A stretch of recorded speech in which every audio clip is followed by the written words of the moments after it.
Hey guys, so we have a math counts problem. This was a target, so you may use a calculator. So we have a polygon shown and given, and each diagonal is 10 meters and intersecting. So this is my center, so the diagonal is 10. So that means this radius is like 5 if you want to draw a circle around, right? So that is just 5, and this is 5. And we have like root 10, root 2 for different sides. So this is root 10, this is root 2, and continue that way. And this polygon has 8 sides of root 2 10s and then 4 of these root 2s. What is the area of this polygon? So dodecagon, basically. So there are a couple of ways, but one of the easiest way we can try is just finding the area of the triangle. Think about this triangle as like one of those triangles that you like to find the area for. Because if you take this triangle, you know, this is isosceles triangle. I'm going to make it upside down to make it a bit easier to see. So if I draw this triangle and drop the altitude, because I need area, so that is a job for altitude. So then you do have, this is 5, and this is 5, and then the base was root 10, so that means this is root 10 over 2, and this is root 10 over 2. And if you use a Pythagorean, you know, like you will get the h. I'm gonna say h is equal to the square of the hypotenuse, which is 25, minus the square of the leg. If you square this, you get 10 over 4. So then, but this is h, so we have to take the square root of this guy. If you are confused right here, just use the Pythag basically. And that will be 100 minus 10, which is 90. So 90 is 9 times 10, so that will be 3 root 10 over 2. Okay, so the h is this one. And I can do the same thing with the smaller triangle that we have. So if I want to take this triangle, and that is also isosceles, so I'm going to say, let's draw this right here. You don't really need to draw it, but as long as you know what you are doing, so you can get that next step immediately. So I'm gonna just try for the sake of visualization. So that is gonna be 5, and then this is 5, right? And the base is root 2, so that means this is gonna be root 2 over 2, and this is also root 2 over 2. And if I use a Pythagorean, I'm gonna kind of use a Pythagorean in this case. I'm gonna call this is h2 squared plus this leg square, so the root 2 over 2 to the second power, this is equal to 5 squared. This is exactly what I did right here, but I just skipped this step.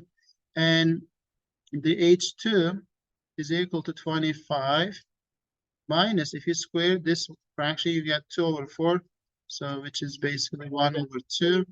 And if I take the square root, so I will get h2, that's going to be 49 over 2, which is going to be under square root, so that will be 7 over root 2. So you may simplify if you want to, but I'm going to leave it as 7 over root 2.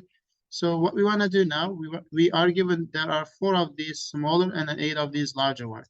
So if we add these, so I'm going to say the smaller one is 4 times of, this is the height, so 7 over root 2.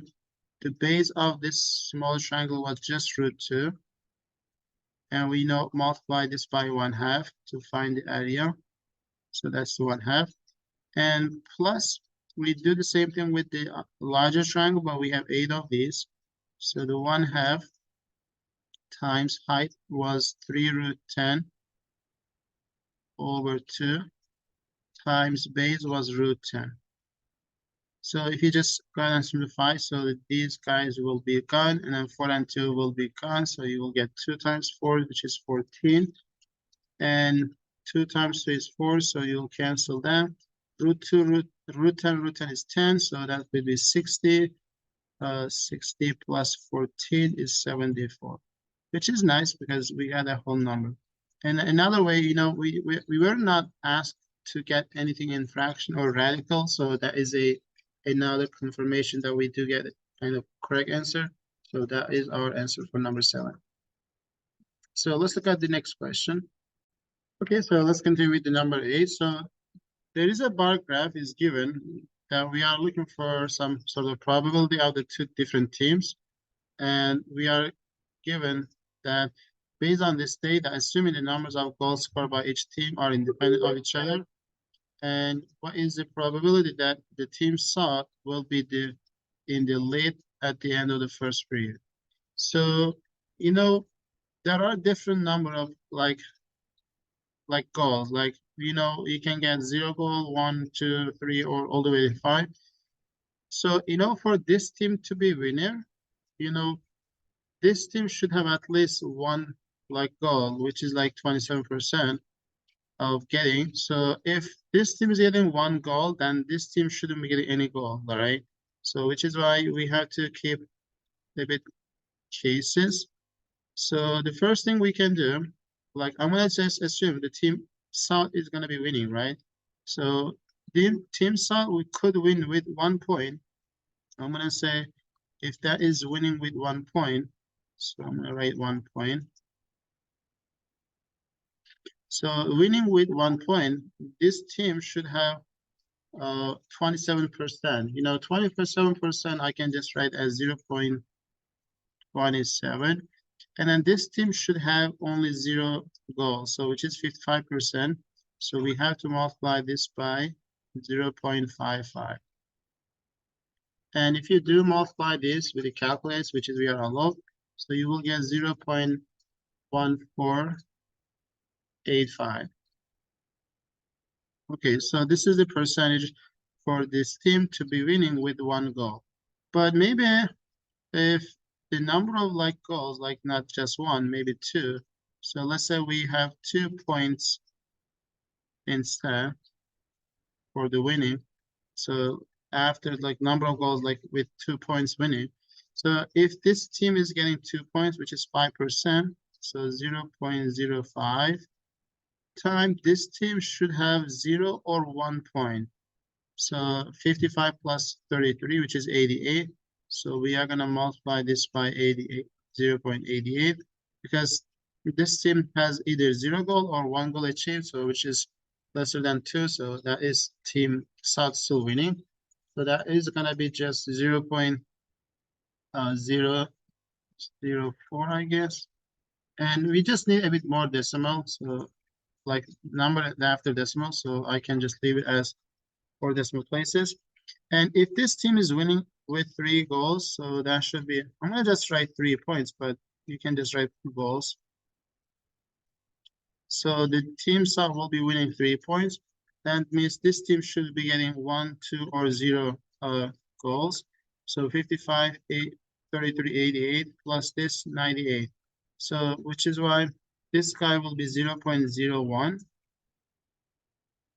right? So that's 0.01 times 0.98, because we add 3 that doesn't exceed this guy. So that will give us 0.0098. 0.0098. So I should write 0.0098. Okay, so this is 1, this is 2, this is 3. But this could be winning 4 points, but there's no 4 points or there's no 5 points, so we are done basically. If we had more than like 4 like goals achieved for this team, but there's nothing, so you could have tried those, but we are now done with. Since these are the 3 different like cases where this team could win with these probabilities, and then you cannot have like 1 point winning or 2 points winning at the same time, so which is why we call these are exclusive. So when you have exclusive stuff, we do add them. If you add these 3 numbers, you get approximately 20, like 0.2023. So there's some 0.2023. But make sure we are answering question in the form that they are looking for. So we are looking for a percent to the nearest whole number. So that is 20%. So that is my final answer. So this was question like wasn't too challenging, but it's hard to understand what's being asked. So that's why it's better to understand the question before you attempt anything. But this was one of those questions. I'll see you in the next video.